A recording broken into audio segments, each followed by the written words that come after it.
Boxing Beats and Rise reporting for Pathé News from jolly old Britain, and today we're going to talk about old school boxing intoxication. We shall be discussing in depth who would win a fight out of 70s heavyweight contender Ron Lyle from the USA and the UK's Frank Bruno. Some of you guys are just intoxicated by old school boxing to the point it's just becoming absolutely ridiculous. You know? Now, my peoples called Chris Gaban, he's got a very live boxing page called We Live, Sleep, Eat Boxing on Facebook. One of his followers, called Gates Eddie, proposed a matchup. Who would win? Ron Lyle versus Frank Bruno. Very good matchup. Let me say that. Very, very, very good matchup. You know, a lot of people post matchups, you know, up there. But this one caught my eye. You know, this one caught my eye. Wasn't predictable. What made him think of these two fighters? I don't know. What cracked me up is how everybody had Ron Lyle killing Bruno. Everybody had Ron Lyle killing Frank Bruno. Yeah?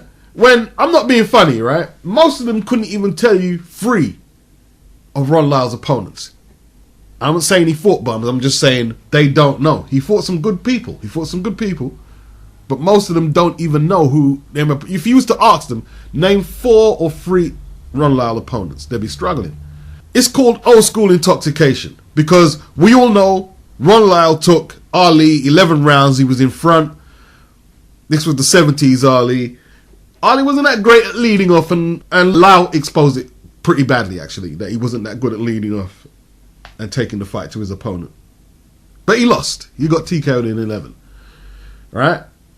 We all know that. We all know he had the classic multiple knockdown fight with George Foreman, which he lost as well, via 5th round KO.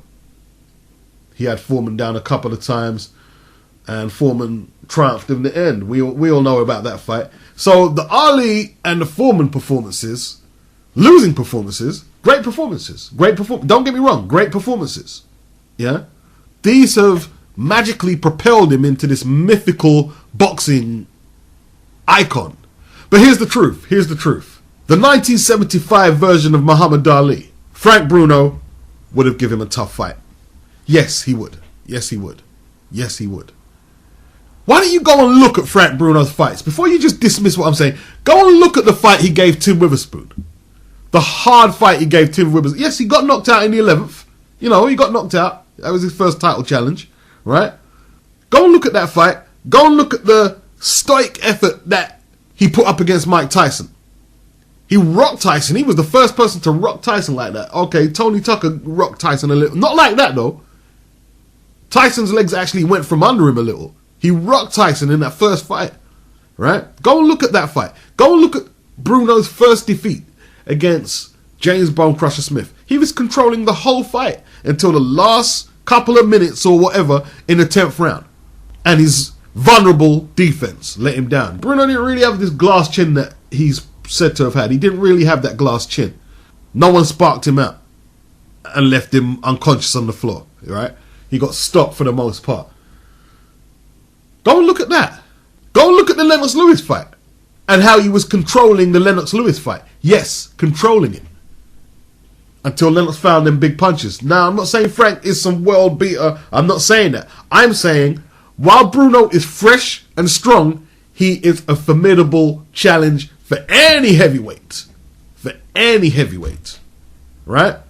Tough, strong, very underrated jab. One of the best in the business. Go and look at his jab against Lennox Lewis. And Lennox Lewis had a great jab. You tell me who had the better jab in that fight. Go and watch the fight. Don't say anything. If I hear you saying anything ignorant on the video, I'm going to tell you, did you watch the fight? And I'll know. People better get to know me by now. I'm very good at detecting if you're lying if you didn't go and watch the fight. Go and watch the fight first before you just chime in. And then he eventually won the title against Oliver McCall.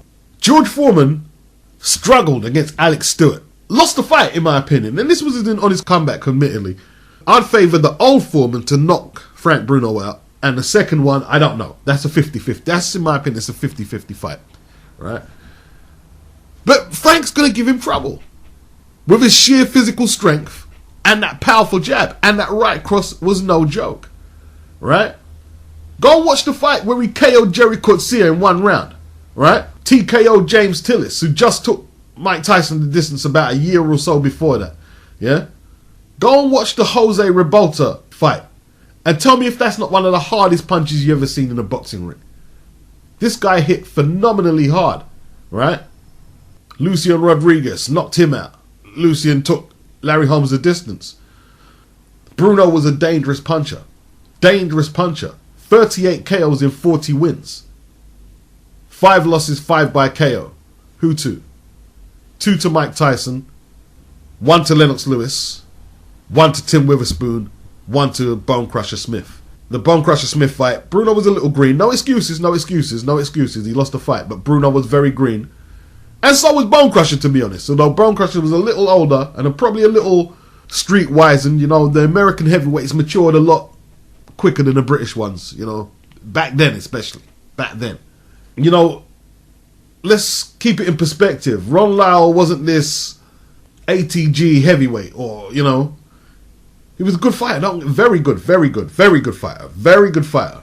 He lost decisions to Jerry Quarry. I always rate Jerry Quarry as the best white heavyweight ever, in my opinion. No disgrace in that. That was his first loss. He drew with Gregorio Peralta. I think that guy fought George Foreman. Did he take George the distance? I'm not sure. He might have got knocked out by Foreman. I'm not sure. Doesn't matter, really. He drew with that guy there. He lost 2 decisions to Jimmy Young. Jimmy Young, if you know anything about heavyweight boxing, he's an iconic figure because he retired George Foreman in the first incarnation of George Foreman. He retired him. I think he floored him a couple of times. And he had the controversial decision loss against Ali, which I watched again the other month. And, you know, very, very tight. Very well. It wasn't tight. I thought Jimmy Young won it. I thought Young won it, but I didn't like some of the tactics he was using, like leaning outside of the ropes and stuff like that, you know, to be honest with you. So maybe the judges held that against him. You know, he lost to Jimmy Young twice, knocked out Ernie Shavers. Everybody knows, who should know, that Shavers, whilst being one of the hardest punchers ever to grace a boxing ring, was very erratic, to say the least. He had to fight really hard to get split decisions against guys like Joe Bugner, who Bruno beat later on, albeit an older version. Guys like Scott Ledoux, he struggled against, you know, them 2 white heavyweights, Bugner and Ledoux, getting split decisions. Bruno knocked both of them out later. Obviously, he lost to Jerry Cooney in the twilight years of his career, but he fought all the way up until 1995. He made a comeback in 1995. He sadly passed away, and he was an integral part of the 70s heavyweight scene. Let's not get that twisted. He was. And you know what? Just to get some balance to it, I'm going to swing for Frank Bruno. It's a 50-50 fight, in my opinion. An honest assessment. No fanboy shit. An honest assessment. Don't get me wrong. This is a fight that Lyle is capable of winning. But it's not the blowout that everybody is saying. That's all I am saying. Are there a lot of people who are just intoxicated by the thought of these old fighters and just lifting them up into these mythological beasts? Yes. There are too many people who are doing that. Way too many. Let me tell you why they do it. Because they want to practice their pseudo-intellectualism. That's what they want to do, you know.